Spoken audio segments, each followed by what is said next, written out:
Hi, my name is Heather Montemorano. I'm a creative arts therapist. Let's talk about 5 ways that art therapy can help a teen who is struggling to fit in at school. The first way is that there can be a real sense of safety in expressing yourself without having to use words. We can retreat to our own inner process during art therapy without fear of judgment. And this can feel like a really safe space. And the art therapist is trained to not question so directly, right? So that that process can sort of unfold in its own way as it wants to. The second way is that it can help develop a sense of social skills and connection.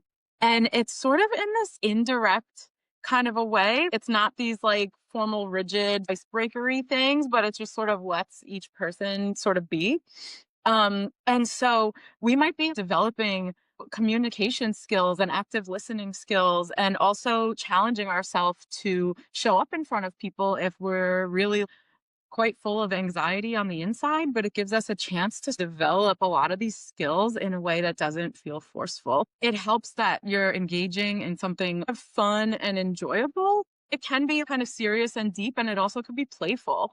And one thing that teens are facing oftentimes is they're transitioning from that playfulness of childhood into the seriousness of the adult world. And it gives us this kind of middle ground to still feel safe being playful or silly. And I think the art brings that out naturally. The third way art therapy can be helpful for teens who are trying to fit in is that it can help them build up their sense of identity. One of the big developmental markers of adolescence is that journey of self discovery and figuring out who I am and what groups do I align with, what groups do I not want to be really a part of, and who do I want to stay close to. So there are so many ways that the art therapy process can help with this. Again, both like individually within the group context and with the actual art making itself. One directive that I really love is inside outside masks. So group participants might be asked to work on a mask. This could either be like a flat sort of cardboard thing with two sides, or this could be as,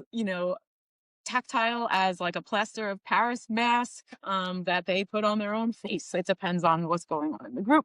But through mask making, it can give somebody an opportunity to explore, what do I show to the outside world and what do I keep inside? And we could sort of embellish both sides of the mask to get that really sort of well-rounded exploration of who I am. Maybe some things overlap and maybe there's a pretty hard boundary of who I feel I am inside and what I show to the world. And again, it's a safe place. It's done in a safe context of the group. Everything that's said or explored in the group stays in the group. People have to be sort of listening and respectful. So it allows this sense of exploration in a way that feels non-threatening. The fourth way art therapy may help a teen who's struggling with fitting in is that it allows for an exploration of themes of belonging or isolation. This can be done, again, in the actual physical world group context and also through the artwork. In artwork, we might see metaphors coming through. These might be conscious or unconscious at first, meaning that the person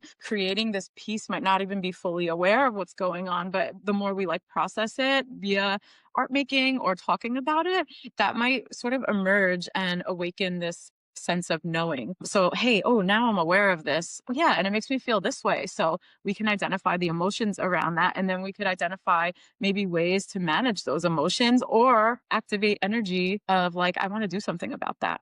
And so, with a more embodied awareness of those emotions, that could lead over time to a person walking into the school building feeling a bit less anxious. The fifth way that art therapy can help a teen who is struggling is through healthy risk taking. So, the creative process itself is full of so many choices. Right? We might make a line on a page and we have a choice. If we don't like the way that line is shaping up, we could use an eraser, or we can keep going with it and see where it goes, or we can tear up the page. We can respond in so many different ways.